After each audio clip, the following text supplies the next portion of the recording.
good creative finance pitch with a really good price anchor and completely exhausting cash as an option. And I really wanted to emphasize this in our process. We do a third person price anchor. So this is when we're out at an appointment. We do a third person price anchor, and then we completely exhaust cash as an option before we jump to anything else. Very often, whenever we either have new salespeople on the team or we get into bad habits ourselves, it's very tempting to go fast through these. Oh, cash doesn't work. Okay, well, what if we could come up to your price and payments over time? That's exactly how well, the cash option doesn't work. How could we get up closer to your number? Maybe would you be open to accepting payments over time to get up closer to your number? Go through that too quickly, and we go right from cash right to terms, and then a novation. Oh, terms don't work. You need all your money up front. Well, now we have our equity protection program. That's what we call innovation for us. The tendency is to just go too fast through that process. And then the seller they can't like connect the dots on the value of each thing. They're all like lumped together. For us, we have to be very clear on our sales process, and we can't rush exhausting cash as an option, like to a point where it gets repetitive in nature, where we're like, okay, so wow, we're way far apart on a cash option. That's going to be your full buyout. That's going to be you're walking with money in your pocket, more money in your pocket, but it does come at a discount. As investors, we have to be able to make a profit. Doesn't sound like that cash option works for you. Then Corey, I'm going to call on you. How would you transition there into pitching terms?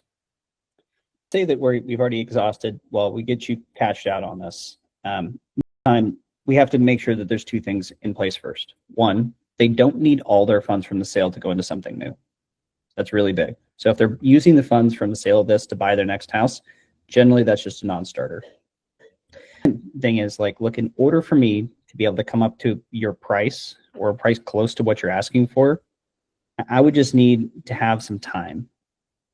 Talk about what that means. And so in order to get you your price, what we'd be doing is transitioning this over to offer, which would mean we get you some amount up front, get you to the price you want, and then we'd have to have payments that work for us over time. And Ryan, I just went back to the Rocket Mortgage one. Yeah, I know. There's people trying to join, so. Okay. Sorry. So the reason we go through that is because asking, like, I don't know if this would work for you, but if we can come to your price, because that's usually what they care about, which is, can I get to my price? Ask for time to be able to get there, and then that really just restarts the whole negotiation. The premise of this is you have to disqualify cash, and then you have to have a really good understanding of what comes next for them. That is most essential, right? When we've determined cash is no longer an option. If somebody's going to buy a new house, or they have an allocation or a use for all of the funds that they're going to be getting, we don't even go to terms. We just go right towards a novation if the cash option won't work.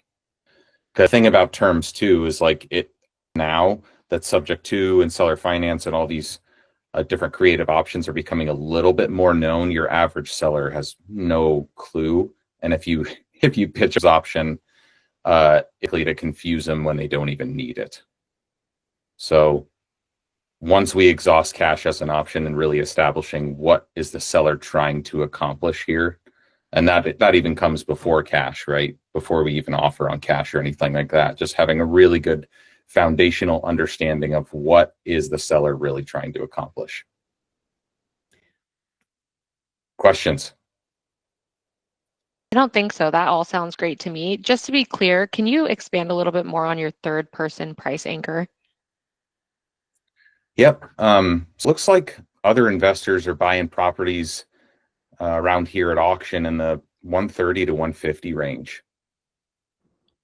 There's no way I could do that. Zillow says it's worth 400. Gotcha. 400? Is that what you're asking for the property? Well, basically, I mean, I know it needs a little work, but I need to get pretty close to that. Okay. You need to get pretty close to that. Gosh, so I guess if somebody else came in and offered you 130, 150, even like 160 or 170. We're not even close. I mean, if I got anything under 300, I wouldn't even touch it. Got it. Okay. You wouldn't even touch it. So it sounds like 300 is really like your bottom dollar on what you're trying to get to make this possible for you. Yeah, I mean, if I didn't have a 3 in front of it, I'd just stay here. Okay. So that's like an abbreviated example. Of course, we'd go into pain and motivation and timeline and everything. But we always say that's not what we're able to pay, but that's exactly how we have to phrase it. So a couple of things about that third person price anchor. Number one, when you finish with whatever number you say at the end, you have to completely shut up. You really, like, all of us have been in that awkward silence with that price anchor of not wanting the silence and to fill it in. So here's a common mistake with a third person price anchor. Hey, Corey, it looks like other investors, they're buying properties at auction around here in the 130 to 150 range. I'm not saying that's what we could offer, but that it looks like that's what they're offering. When you in the gap like that and you automatically jump into that's not what we could offer, it loses like 80% of its effect. Because what we're doing when we're saying that is we're trying to elicit some kind of a response and a reaction. Then we can navigate from there. Because sometimes when we anchor, we're going to have an adverse reaction. They're just going to be like, okay, well, that's not quite what I wanted, but I know you guys have to be able to make a profit. And that's how we know, okay, we're pretty close here. Really uncomfortable when we third person price anchor and we do it very low. It's usually like 40 to 50% of tax assessed value, able to then start the negotiating conversation. And this all comes way after rapport building. What's their timeline? What's their motivation? There's nothing preventing them from moving forward. We've gone through all of our appointment checklist of else could factor into the decision. Are you comfortable and confident telling me no if it's not a good fit? All of those things we're checking off before we're even getting into price. Do it that way because of that adverse reaction. Oh, like Corey did. Oh, I could never do that. We can always just say, I didn't say that's what we could offer. Right? That's just what other investors are paying in the area. You that transition, but you cannot jump into that transition too quickly. Because if you do, it loses all its power. We talk about like getting deal sizes higher. This is the number one thing that we always have to come back to because we get into bad habits of filling in that empty space or not doing it. Anything to add there that I missed? The reason that terms works, which is why we're having this discussion, is because they see the value. And again, generally it's because you can get them a much higher number. So the big thing I would say is if you find somebody who you're negotiating with, you keep it as like a 20K or even a 30K difference between getting a terms offer and getting cash. So if you know somebody, and you'll start to feel this over time, if you know somebody's not budging at all on their cash price, keep your highest offer low. And that's going to create the differential for what they think they're gaining by going to terms. So if you can create a $50,000, a $70,000, $100,000 spread by getting to a terms offer, now it's enticing to that buyer. So it actually comes back to the negotiation piece when you're setting yourself up for that to get a successful terms offer. Role play an example of that. Yeah, let's go back to that same one we were just at. You said what, 175 was the last one you come up to? Keep it if I couldn't get 300 out of it. Why don't you be the seller?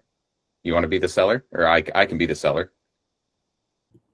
Yeah, I don't mind. Okay. So Cool. you want to do it or me? I'll do it. It's fine. Okay. Go for it. All right. Can you restart, Corey? Ryan, I thought you were role playing this one. Oh, go for it, Corey.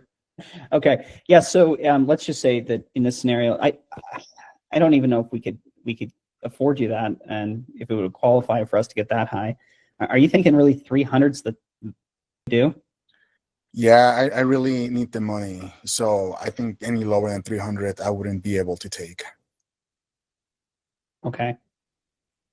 And from our prior discussions, it sounds like really what you're trying to do is pay off about 15,000 kind of in credit card debt and be able to get moved, across the state where you're getting this RV. Is that correct?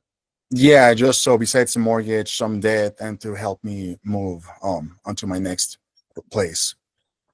Okay, so if we could do something where we could get you enough to, pay off your credit cards here, get you enough to be able to get moved and potentially into that next RV for a down payment, do you feel like that's something that would work for you? Yeah, potentially if it helps me kind of get there, it could possibly work. Okay. But based on what we're seeing in the market, I think really the best on just as cash that we could get you would be probably about 203. 203. Yeah, that seems a bit lower than I'm kind of needing, Okay. And there's no room to kind of work on that?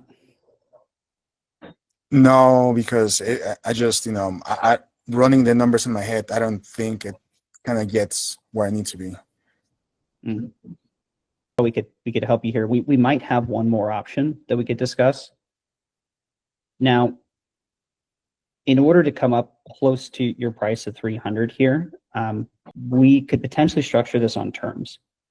And in order to do so, we would just need time to get you the rest of that money. And at the same time, we can get you, what it's going to take for your credit cards and to help you get moved. And we can close this out quickly. Would you be opposed to having a discussion about that? No, what do you mean by terms? Can you go a bit more into that? Yeah. So effectively, for people kind of in your situation who generally want to get the highest and best, the absolute most for the property, what they end up doing is selling on terms. And they sell on terms because they can get the most for the property, they can close quickly. And the reason it works for you is you can get all that. And the reason it works for us is we can get you payments over time to get you there. Maybe you might get money from an annuity or an investment. You'd actually get paid monthly on this until we can get you up to your number. Got it. And with this, I would be able to get upfront to kind of help me with what I need. Yeah, and that's part of the discussion. Again, this is something. Are you okay with if we really dive into this here? Yeah. Okay. And so this is part of the discussion, and I kind of like to view it like it's a teeter-totter. So the higher we come on the final purchase price, maybe the little bit lower we can get you up front, but we get to kind of play with the rules here. So if you need a little more up front, I might just need to come down on the final sale price. Is that okay? Yeah, I think that might potentially work. Okay. And so I'm going to pause here. So that's kind of the intro. And then for the rest of it, it's your negotiation. So your goal generally with the terms deal is to try to keep the down payment as low as possible and the monthly payment affordable. So the down payment as low as possible means low entry fee for you. If you're wholesaling it, then you potentially can make a triage, a spread on what you get between the down payment you agree to with the seller, 10 to 15K, what you reassign it for, 15 to 30K, and that might be your spread up front. And you have to make the deal work for the investor, which means that they can't be losing a couple grand every month with whatever the mortgage payment is plus that. So that's generally how we come into it. But we have to make sure that they tell us no on the front end to cash before we even try to get into terms. Got it. And Corey, I think it's key too, right? This isn't, they say no to our low third person price anchor. We've gotten to their lowest acceptable cash option, right? Because again, if we can pay more for every property, well, then the path of least resistance, if I'm a salesperson or if I really want to get the deal done, I'm just going to go to these other options that allow me to pay a higher price. But what does that do? That shrinks our margin and our deal sizes and all our commissions. So we really have to get to that lowest acceptable cash number from the homeowner before we can pivot into anything else. That's the number one thing that even I myself have jumped into other options too quickly, because we see from that exact example, right? Okay, you have 15K in credit card debt. You're looking for a down payment for an RV. It's high on a down payment, right? We're probably talking 30, 40 grand now, maybe more. But I can already see how this terms could make sense for you. when you're describing, this is before we've even third person price anchored, and you're describing to me what your pain and situation is. So the temptation for me then is going to be to make the assumption that price is definitely what you care about the most. And so I'm going to rush through my cash process because I want to avoid an awkward moment with a third person price anchor.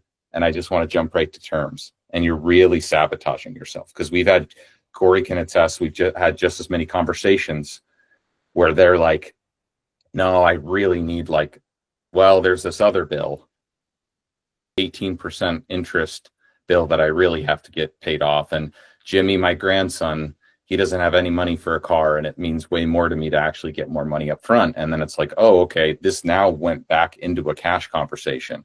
And if I had jumped too early into terms, I would have completely sabotaged myself, because they would have gotten so confused. And now I've made the conversation about the numbers instead of the actual pain.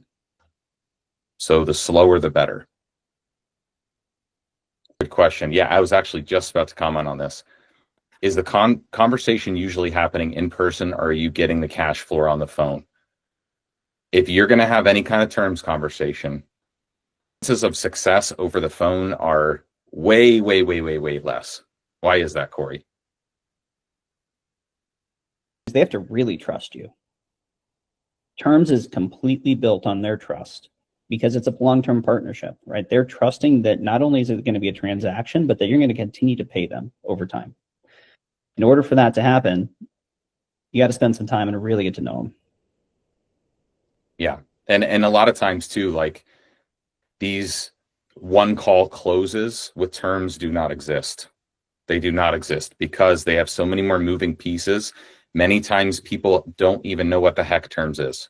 They've never even heard of seller finance. They've never heard of subject to, right? Uncle's attorney told them to watch out for people like this that do this, right? And so we have to really slow down. And sometimes if you notice, it's the first time that let's say you're on the phone call, right? Pre-appointment, and you're trying to qualify the lead. I wouldn't even mention terms, right? I would say, hey, we buy properties a lot of different ways. We buy it on cash. We have different programs for payments over time, whatever. That's as much as you want to say. Set the appointment. And then when you get there in person, or if you're virtual over Zoom or Google Meet, then we can get into the weeds of that conversation. Because if you do it pre-appointment and you try to get too much into the weeds, they're going to be like, I've never heard of this. Well, what does that mean? And they might even give you some fake yeses. Yes, I understand this. Yes, I don't have any more questions. But then when they hang up, they're going to talk to their husband and be like, hey, this didn't sound like something I've ever heard of. And then the husband's just going to be like, forget it. Like, it's not worth the risk, right? Let's just list it traditionally. Let's just list it with Betty, our realtor neighbor. Wait until the appointment to dive deep there. And as far as getting the cash floor on the phone, we don't qualify on price at all. We get it as a data point in our lead qualification process, but the only things we care about that drive someone to sell at a discount is timeline and motivation. If somebody has a timeline and they have motivation to sell, we want to meet with them.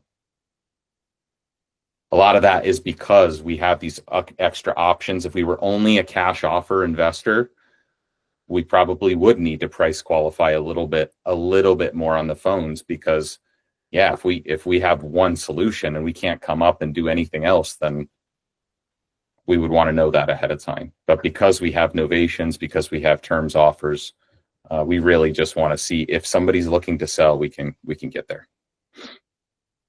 At Offer Now Idaho, we're looking to hire A players to run our organization and help us grow our business. Corey, why would somebody want to work with Offer Now Idaho? Do you want to be challenged? Do you want to grow? Do you want to have people in your culture push you to be the best version of yourself? I do. And that's why I'm here. And in addition to that, do you want to have the chance at growing long-term generational wealth? That's all a possibility with a company that's small, cares about you, and wants you to be able to invest in real estate. What's something that separates Offer Now Idaho from any other real estate company?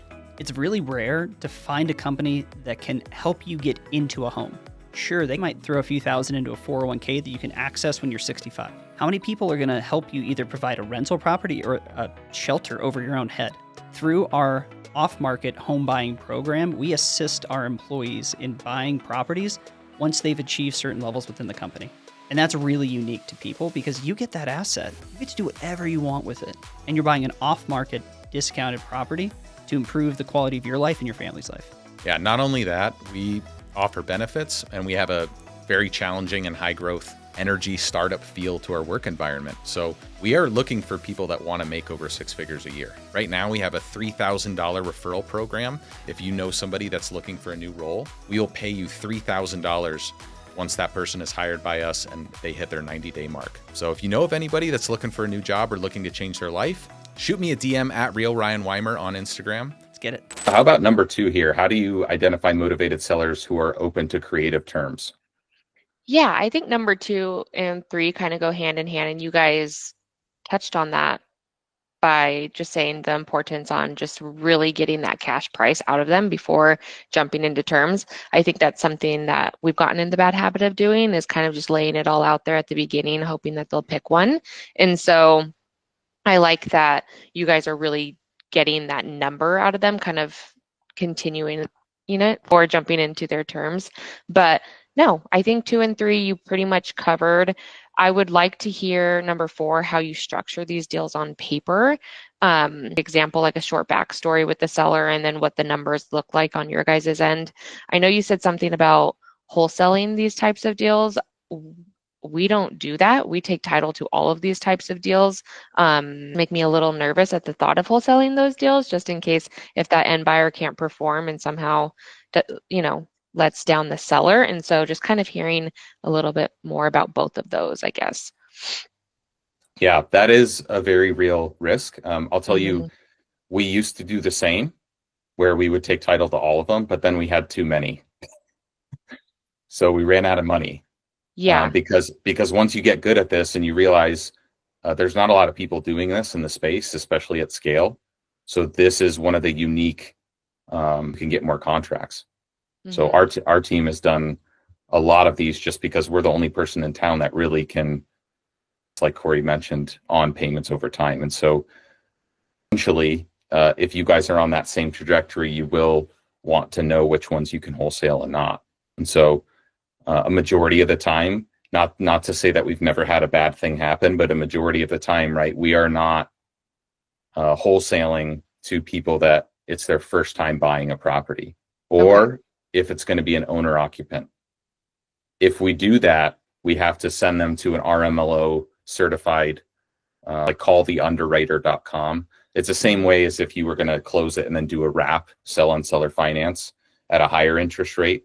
And we won't go into the weeds on that for this call, but owner occupants, that's a big point, because the reason that they're probably buying a creative deal from you is because they can't qualify for a conventional mortgage. Right. Well, the reason they can't qualify for a conventional mortgage is usually their finances say they can't. Mm-hmm. So then we have the responsibility to make sure that that person is qualified. Majority of these, though, if we do wholesale them, we make sure that it's an investor that we've worked with before, that we know and trust, that has a portfolio, that uses a property manager, just self-managing. They're not a newcomer, right? Mm-hmm. So that responsibility lies on us to really vet these buyers. It's not always possible. There are some where you only have one offer and you have to make a decision on whether that risk is worth it or not. Okay. Yeah, no, that's good. Yeah, I'd love to hear what your guys' numbers look like on some of these deals, or just like a real example of one that you guys have locked up recently. Corey, you have access to that? So this is what it looks like on our contract, if everybody can see that. So in our price box at the top of the page, we actually just wrote in see additional terms. And so in here we've written this is a first and second position mortgage. They have a mortgage and they also have a solar loan. And so we've specified that we're taking both of those. Payment, we're paying them $7,000. So that's going to be the amount due to them at closing, less anything additional that was discovered on title. We don't want any mystery liens showing up there.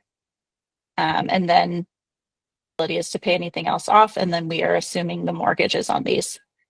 If there is not a mortgage, then we would just specify that it is seller financing, and we would put the similar structure in here as well. So if they own it free and clear, or the mortgage is being paid off by their down payment, we wouldn't say that we're taking it subject to the existing mortgages. We would just specify that we are taking this as a seller finance. On that, thank you, Tori. If you can leave this on the screen, and please feel free to screenshot this. This is just how we write it up in our contract. In Idaho, you're going to have to go through, if you have a closing attorney or you're in a closing attorney state, right, you're going to have to go through whatever those requirements are, full state. But it's not uncommon for us, or I should say, it is quite uncommon for us to have a down payment that's like over $20,000 for creative deals. A lot of times we're getting these for $0 down, 0 to 10 grand, maybe 15 grand down. We've actually had a couple deals this year where the seller paid us at closing, plus then we got an assignment fee, believe it or not. So we got paid to buy a property, essentially. And it's just because of that conversation, like Corey said about the teeter-totter. Everything's negotiable. Everything's negotiable. If you want a higher price, then that's just going to have an effect on the down payment and the monthly payment. If monthly payment is really important to you, then that's just going to have an effect on the other things. We never mention interest rate, and we never mention number of years. Very, very important. Our baseline terms contract always says payments until made in full, and it never lists an interest rate. If you proactively bring up interest rate, all of a sudden that's going to be another thing that they have to think about. And that's why we were able to get so many of these at 0% interest, the seller finance portions. Quick question on that. This is something our transaction coordinator, Kylie's in this call too. Do you guys ever get pushback from your title companies on there not being an interest rate on that contract? Because we are right now, right, Kylie? If you're there. We are. They're just pulling up legal stuff that the IRS could come back later and say, you need to pay back this interest that should have been added on. Mm-hmm. And that's a risk for the seller and buyer. So Tori, you've closed properties in a lot of states. Have you ever come across this? No, I haven't. And so I can understand, are they saying that there's a standard interest rate you should be paying, or if it's not specified, or what does that conversation look like? The conversation has been around no interest rates or low interest rates. And that's the pushback we're getting from the attorney that we've worked with. And they just want everyone, they'll move forward, but they want the seller and the buyer to acknowledge that this is a risk. They're not saying that it will happen, but it could happen. And that's enough to scare some sellers into not wanting to move forward. I have to find the jargon that they're talking about. Hold on. Yeah. Well, if you ever wanted to do a call, we can take that offline and further the conversation. What I would really lean into there is when attorneys or escrow officers are overstepping their boundaries and failing to act as a neutral third party, I typically gently or not so gently, depending on the situation, remind them that this is a written agreement that two people have entered into. Mm-hmm. And it's their responsibility to make sure the terms of the agreement are executed. It's not their responsibility to determine whether that's what they would do with their own property. That's good. Good advice. Thank you. Yeah, and the title company or attorney is in no way affected by any kind of, imputed interest rate or anything like that. So that, to me, and Tori's been with us about a year, but Corey and I have lost a lot of hair because it took us like 4 or 5 different title agents within the same title company to find somebody that would do a lot of these terms deals. In fact, there was a few times where we had done 2 or 3 with the same title agent, and then they said, "Oh, we can't do these anymore." And it was like, "What do you mean? You just done 2 or 3?" And they actually couldn't give reasoning. It was that they wanted to only stick to cash deals and They weren't open-minded enough to tackle anything else. It has nothing to do with the legality of it and everything to do with like what they themselves are comfortable with. Sharing. Thank you. Yes. Yeah. Corey, those were fun. It's funny to think back before we found ours, how bad that was. Yeah, I would actually just say if people are in different states and you're dealing with different people, I had my own biases because I would have somebody tell me no and be like, oh, I guess we really can't do it. And then it was amazing that you just literally talk to somebody else. And if you talk to enough of the right people, they're just like, oh, yeah, we can do that all the time. Problem solved. That's it. A lot of times especially with terms, what you're going to run into is financial advisors, you're going to run into CPAs, you're going to run into lawyers, all of which you might have some opinion about what's going on here. And generally those are actually the ones that are going to blow up your deal. Now it sucks if that's the person who you're trying to get to push your transaction through. Usually it ends up coming up on the seller side. So it's an objection that'll come up before they actually sign the paper. So I want to talk to my CPA, my financial advisor. What financial advisor is going to say, well, you shouldn't put your money with me? None of them, right? So you can try to get that out in the open on the front end. Lawyers love to pick apart contracts, so they're going to always find something, right? And so they have to justify themselves getting paid, right? Yeah. So this is what they do, and it's unfortunate, but yeah. Corey. Yeah, the only thing I was going to say in maybe this is a slight tangent, but the big thing that you notice in this contract is low equity. So where we find that we have the most success, if you're thinking about kind of what people fit into these buckets, generally low equity or no equity fits into like the straight subject to. And then the other end of that is I own my property outright. So those are kind of your two key points where you start to see. Now you can mesh things in between, but those are generally where we have the most success is low to no equity and straight seller finance.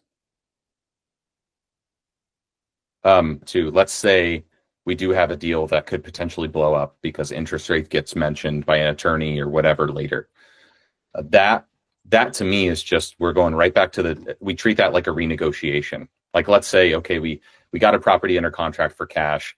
We did an inspection report or something came up. Maybe there was a pipe leak in the house while we were under contract. Maybe there was a huge crack in the foundation we didn't see, right?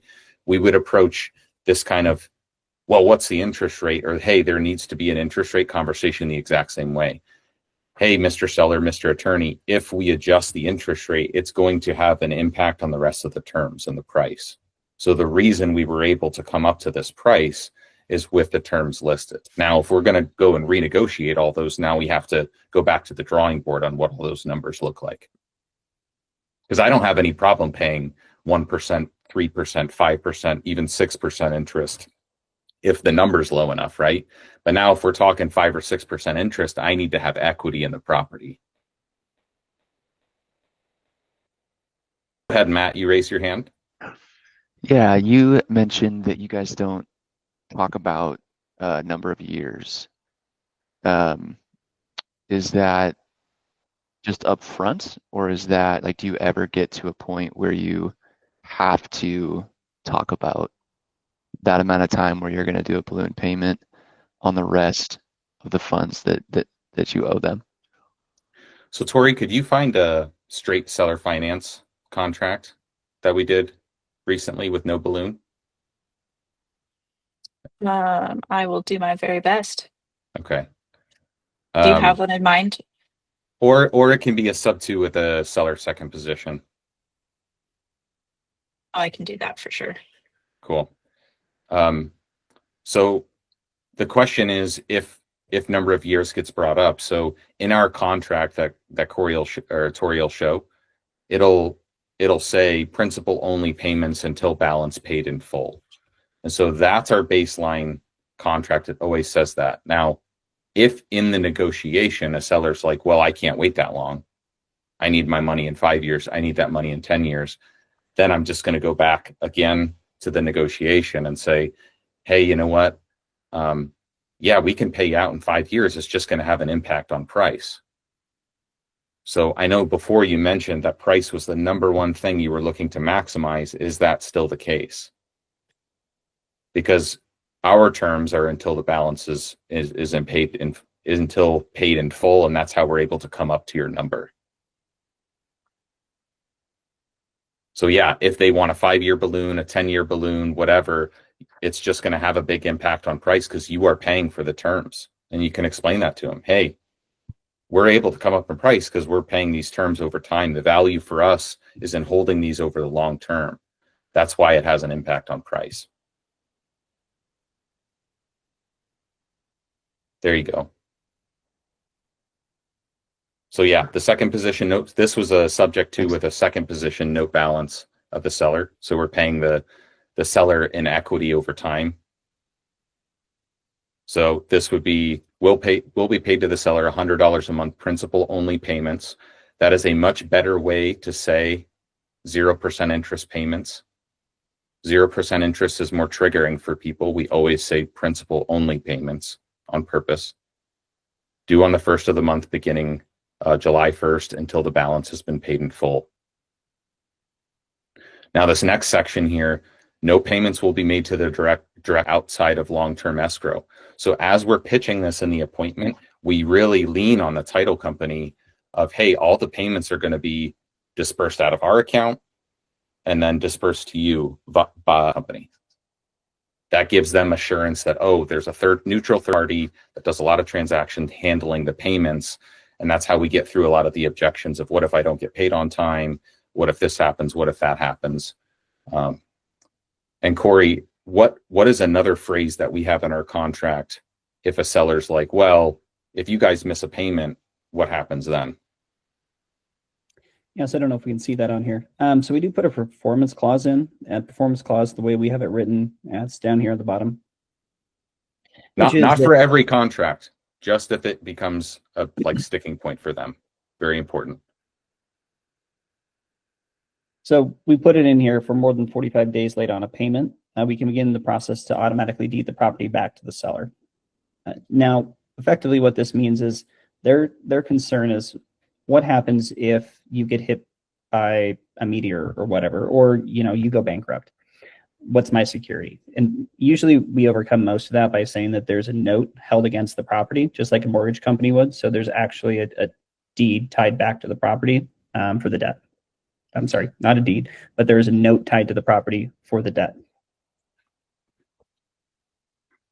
Explain the portion above about the subcollateral part of the contract, because we've been having to get our addendum signed after the PSA is signed, and that's been a little bit confusing for our sellers to be like, wait, I don't remember that part of the contract. I'm like, no, we read it together.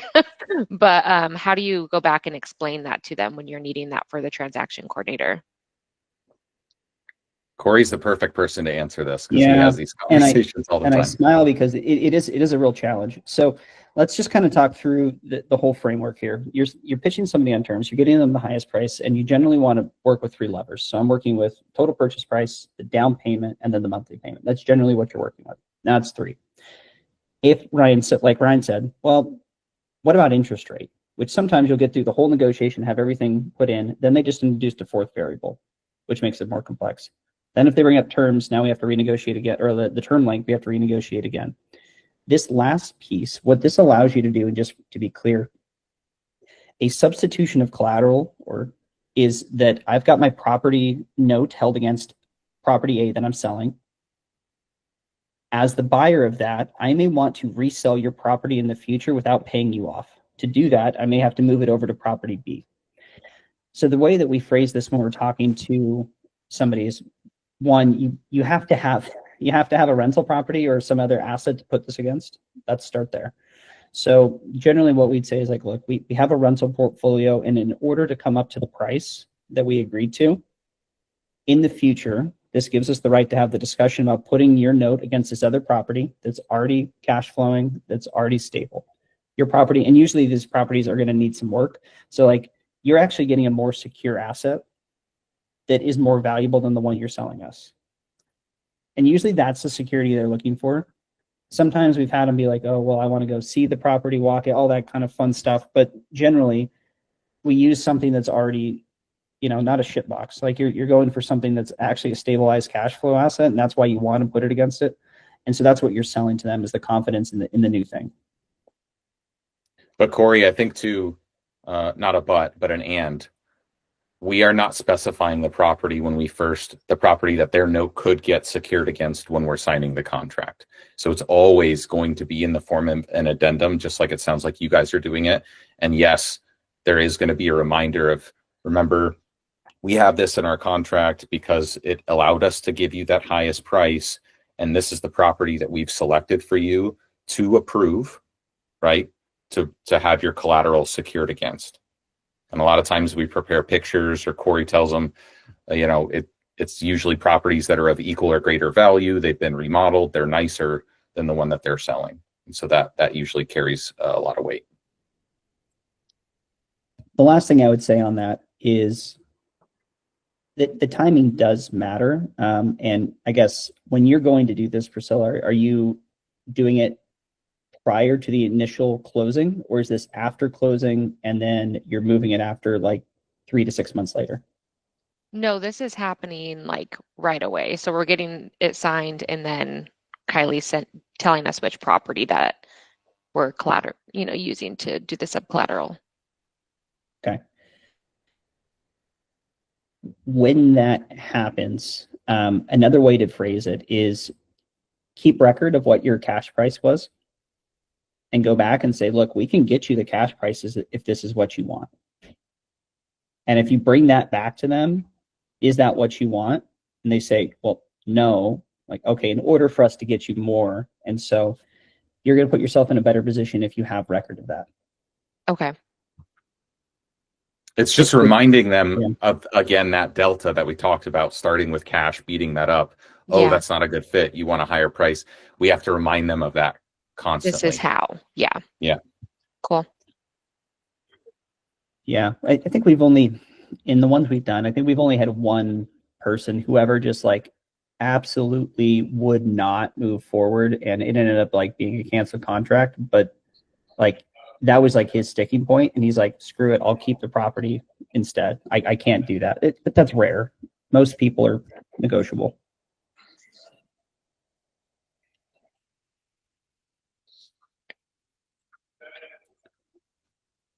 Priscilla, did we cover, I know you have number 7, presenting novations. Do you have any other questions on terms before we jump to some other people's questions? I don't personally have any other questions, but I know Neil on my team might. Shoot, Neil. Yeah, awesome. When you guys do wholesale those seller seconds, do you allow your end buyer to substitute collateral, or do you make it a requirement that they do not? Good question. We have not done that yet. To keep those because they're so valuable, right? You get a lot of the liquidity and cash up front, and they're able to secure that against something else.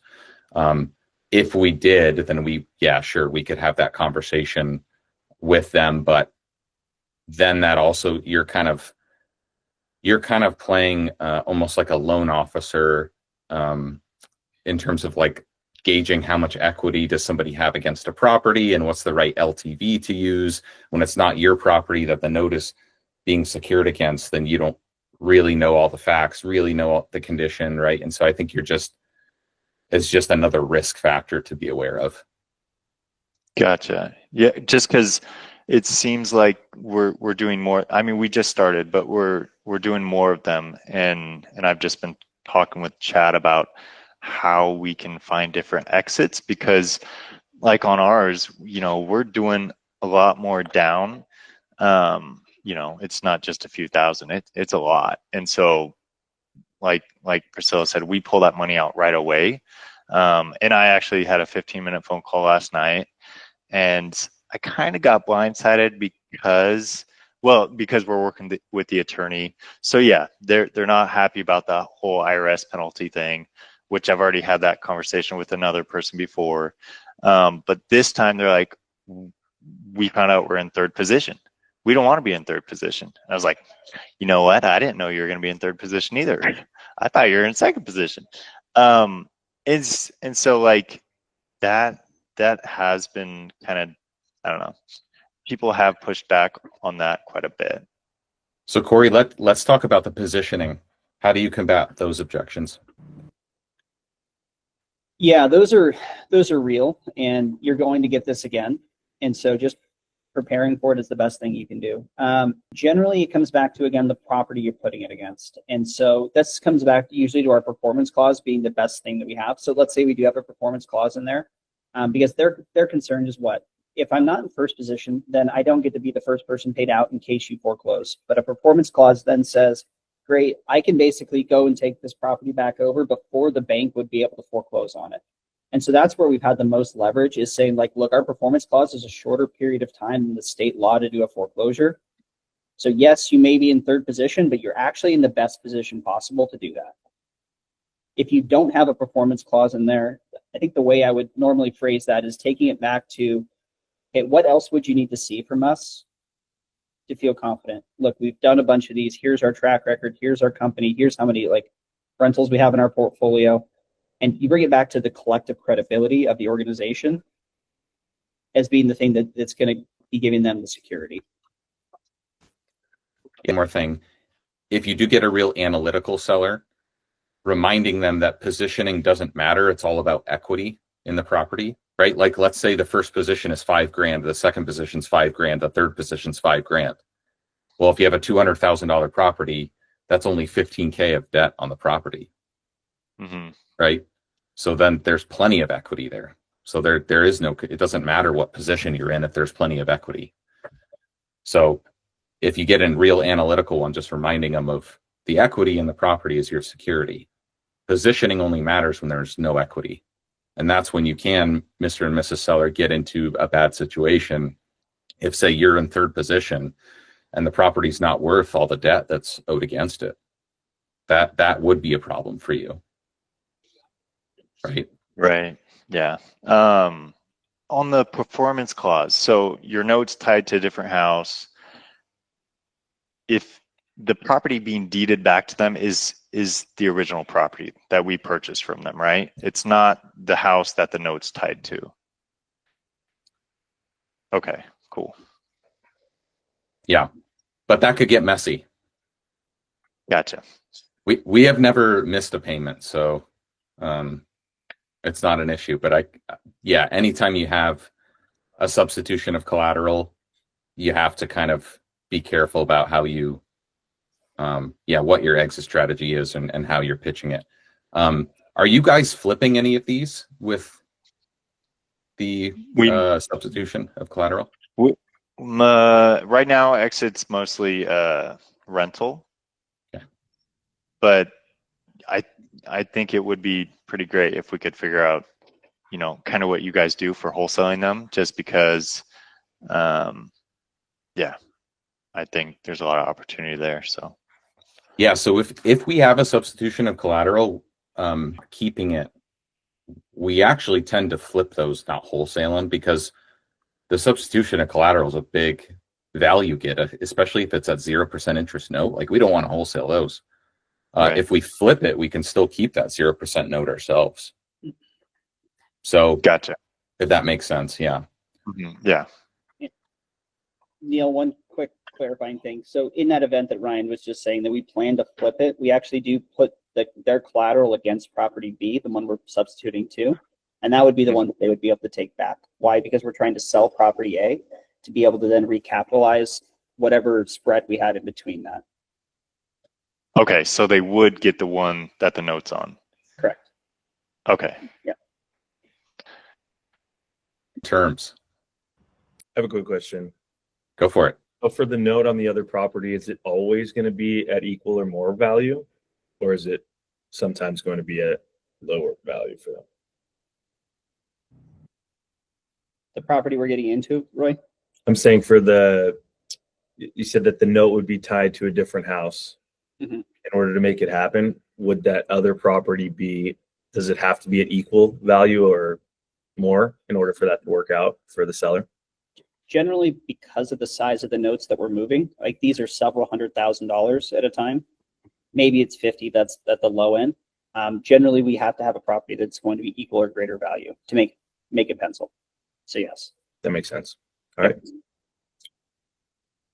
So sometimes that works out on the benefit. Like, we've had people sell us places for like 200, 300,000 and put it against an $800,000 fourplex. You're like, what would you rather have if you had to take one back? I'll take the fourplex. And so does the seller know once that switches over? They actually have to sign off because it is a transfer of a recorded deed. So they actually have to sign a notarized document. And just like what they're talking about going through the legal process, yeah, it does have to be recorded with the county. Got it. The one final thing too, I'll mention with the substitutions of collateral. Once they start getting that first and second monthly payment, and you've demonstrated exactly what you said was going to happen, a lot of them are very agreeable to moving the notes to other properties. So let's say you have a crazy contract month, you get 20 something contracts signed, some really good deals in there, and you're like, crap, I want to keep some of these. We need to sell some of our current inventory. Ask the seller of one of those other properties originally to move their deed to a different property, and we've done that successfully many times. So let's say, hey, I secured it against property B, but then I got property C under contract. That looks like one I really want to keep. Now I want to sell property B. I'll move my note now from property B to property C. But that also requires a seller signature. Sorry if that went over everybody's heads. I was going to make it even more complex and say, like, you can really do a lot of things with this. We had one seller for a property that I think, what was it, a $800,000 note, something like that, on St. Anthony, and he split up over 5 different properties because collectively the collective properties for that were like $2.5 million in value, and so we didn't have an individual property at the time that had that much equity, and so we split it up across multiple, and then we've had him reassign, I think, 3 of those over to different properties as we've resold that inventory. So, I mean, he's been great to work with, but you really can do a lot of stuff with this. So I think Priscilla, we probably need to have another session here in a couple of weeks on specifically novations, because that's its own animal. Anybody else have any final questions, thoughts? Was this helpful? This was so helpful. It's super new to us, like Neil and Matt and Seth were saying, and so Neil has a question, but I'm super grateful for this because we're just all learning together, and so I appreciate it. We can also do one on what not to do. That would be great. I would love a what not to do. And novations, we've done a handful, so I feel like and everybody does them so differently. We do them, we based it off of how Eric Brewer does it with the equity protection program, but we still do it so differently than him. So I would love to hear how you guys kind of do that for the next time. But what do you have, Neil? And I'm sure Chad's probably, but I was wondering if you guys know of any lending companies that would lend on something that already has a note on it, and then we don't have to move the note. And I'm just asking because like that seller that I talked to last night was like, I mean, they've already agreed to allow us to do this, and now they're, third position. They're like, no, we don't want to be in second position. We want the note to stay on the house. And I was like, okay. But anyways, do you know of any, because we take the note off, put it on another house right away, and then we pull out the money with, Kiavi or whoever. And then is there any finance company that would lend even if there's already a note on it? I don't know of one. Okay. I don't know of one. And that's probably why we end up flipping a lot of these that do have a substitution of collateral, just because we want to recapitalize, and we can use private money to fill in the gaps, but even that's at 8 to 10% or 8 to 12%. So okay. And then when you do flip those, you just keep the note. It stays somewhere else, right? You just keep it forever, and then you got your profit right now, and then you just ride that note out. Because that's also, I mean, that would be something we could start doing, which is kind of cool. But anyways. Yeah, that one that Corey mentioned, the $2.5 million one, or no, it wasn't. We got it under contract for 1.5.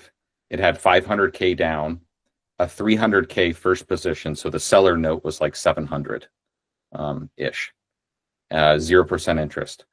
So we split the lots. It was 6 townhomes that were all in their own lot. We split the lots to sell them off individually, one by one. We ended up selling them for like 3.5 million plus. Then we got all that cash. Then we had 700K in liquidity at 0% interest. on top of that. Sweet. That's Crazy. awesome. Yeah.